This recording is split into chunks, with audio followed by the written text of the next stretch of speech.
अपने पूरे परिवार के साथ Jhulelal day night water park चले। हाँ, पर कैसे? आसान है। जलगांव में पहली बार Jhulelal day night water park Jalgaon city से पिक एंड ड्रॉप की सुविधा जो शुरू हो गई है। पर पर्सन सिर्फ 699 में पिक एंड ड्रॉप के साथ वाटर पार्क में पूरे राइड्स भी एंजॉय करो और पेट भर लंच या डिनर का भी आनंद उठाओ। पिक एंड ड्रॉप के लिए आज ही संपर्क करें 9890770859। Jhulelal water park end resort, अनुभूति स्कूल के पीछे, शिरसोली रोड, जलगांव।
आज आम्ही प्रचंड मोठ्या प्रमाणामध्ये केळीचं नुकसान झालेलं आहे। आज मुक्ताईनगर मतदारसंघातल्या बुधवड तालुक्यातल्या काही गावं असतील, मुक्ताईनगर तालुक्यातली काही गावं आणि रावेर तालुक्यातल्या काही गावांमध्ये प्रचंड शेतकरी बांधवांचं नुकसान झालेलं आहे।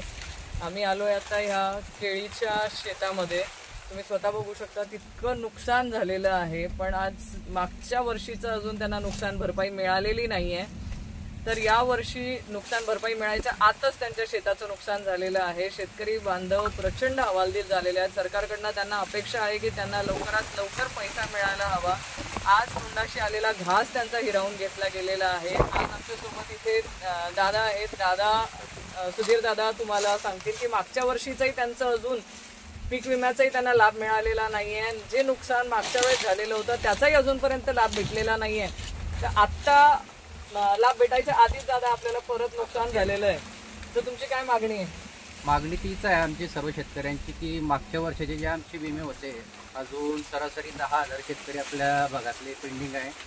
त्याच्यानंतर आता नैसर्गिक आपत्ती आहे, ठीक आहे, प्रत्येकजण सांगतो नैसर्गिक आपत्ती आहे, पण शेतकऱ्यांनी बघायचं तर कोणाकडे? सत्ताधारी जरा शेतकऱ्यांचं व्यवस्थितपणे हाताळणी नाही करत असले तर त्याच्यावर आम्ही शेतकऱ्यांनी काय करायचं? दात कोणाकडे मागायची? आज हे नैसर्गिक आपत्ती आमची आहे, याच्यावर आमचं सगळं जीवनमान सगळं आहे।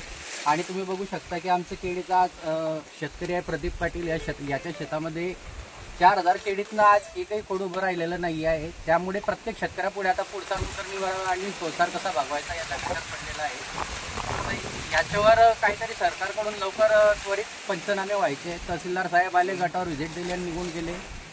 आता मध्येच असं आचारसंहिता आहे, काही हे कारण न दाखवता त्वरित शेतकऱ्यांना एक आर्थिक लाभ काहीतरी देण्यात यावा आणि पंचनामे करून आम्हाला आमची जे पीक विमे काढले त्याच्या व्यतिरिक्त ह्या झालेल्या नैसर्गिक आपत्तीवर आम्हाला काय तोडगा काढून काय मदत करतात हे आमची अपेक्षा आहे।